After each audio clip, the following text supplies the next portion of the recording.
I'm pretty sure that EA has given up on Command & Conquer. Maybe that's the best choice at this point, considering the last few entries were so bad and so uncharacteristic of the franchise that most people don't even consider them to be real. In fact, one of the last clips wasn't even from Command & Conquer, but you wouldn't even know it because they're all so terrible.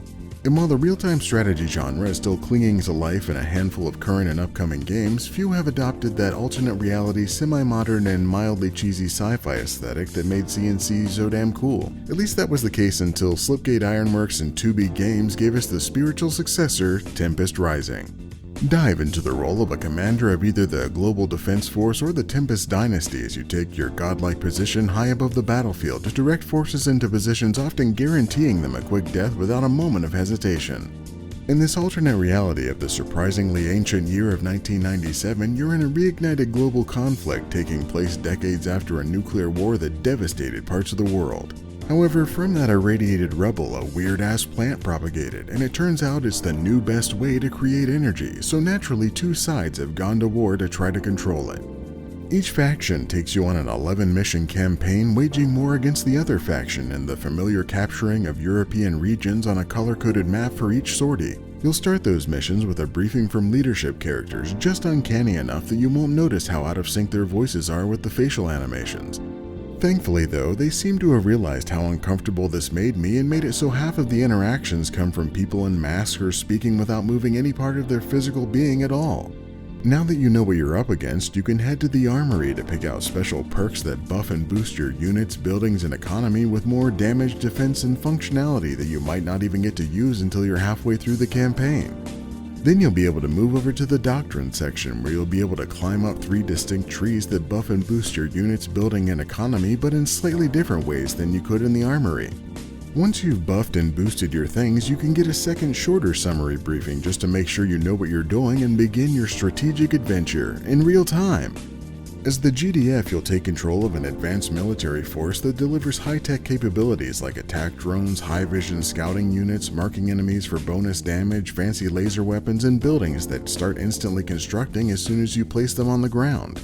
You'll also have multiple units with activated abilities like drones you can manually take control of, marking mines, transports that can stun infantry, and tanks that can just do exactly what siege tanks did from StarCraft.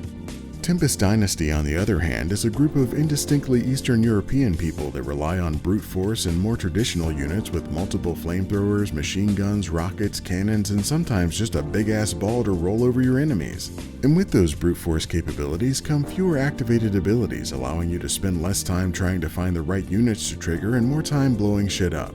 And with power plants that can overcharge buildings around them to produce things faster, while of course burning them to the ground, you can pump out those basic bitches for battle and overwhelm your GDF opposition. Yet while these factions are fairly different, they do still have plenty in common.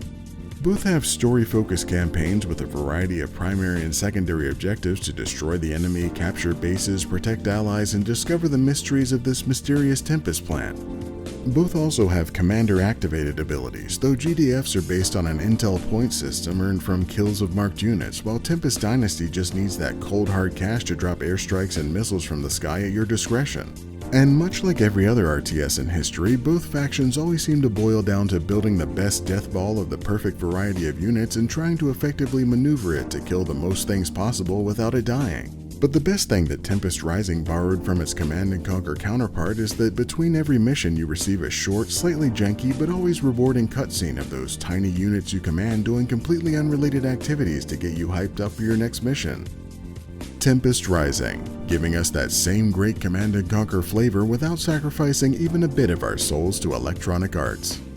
There's a lot to like about Tempest Rising, and a lot of parts that will make a Command & Conquer fan happy to get into this game. In fact, it's almost a little too similar to CNC in some areas. It feels like they took a ton of cues from those previous games in the nature of the mission design, the way the units and buildings look and work, and even the way the story unfolds to a certain degree. Even to the point of including Frank Klepacki, the composer for many Command & Conquer games and the creator of the infamous Hell March song, so often the music is evocative of that franchise as well. It's not really a bad thing, and Tempest Rising separates itself in the right places from games that are now so ancient that most people wouldn't even recognize the similarities.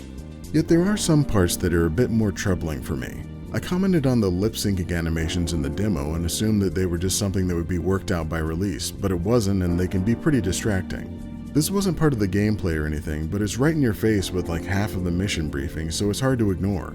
My only other noteworthy complaint is one that sits somewhere between a skill issue and a design issue. I just feel like there are too many types of units and too many activated abilities to juggle for each of them. It seems like a lot of the units overlap in their core functionality, and in the 11 missions you get for each faction, I don't even think I figured out how to use some of them by the end. Each faction has 13 or 14 producible vehicles alone, which is nearly as much as the entire unit list for a faction from StarCraft 2. And enough infantry with overlapping roles and similar physical design that it's hard to discern what you're even sending into battle, and that's not even considering the specialists. However, avoiding those issues is as simple as building a more homogeneous army that fills the roles you need while still allowing you to take advantage of the right abilities. And in doing that, the game is still enjoyable with just enough challenge to keep it interesting throughout. The more I played and the more familiar I became with the mechanics, the more fun started to snowball, and I could make tactical decisions with the armory, doctrines, and my unit setup to build unstoppable forces and will my way to victory. And that's all obtainable for a moderate price in an era where prices are anything but that. So that's why Tempest Rising is getting the abbreviated score of good. And if you'd like to experience the unstoppable force of hot takes, warm satire, and tepid commentary, like this video and check out more abbreviated reviews.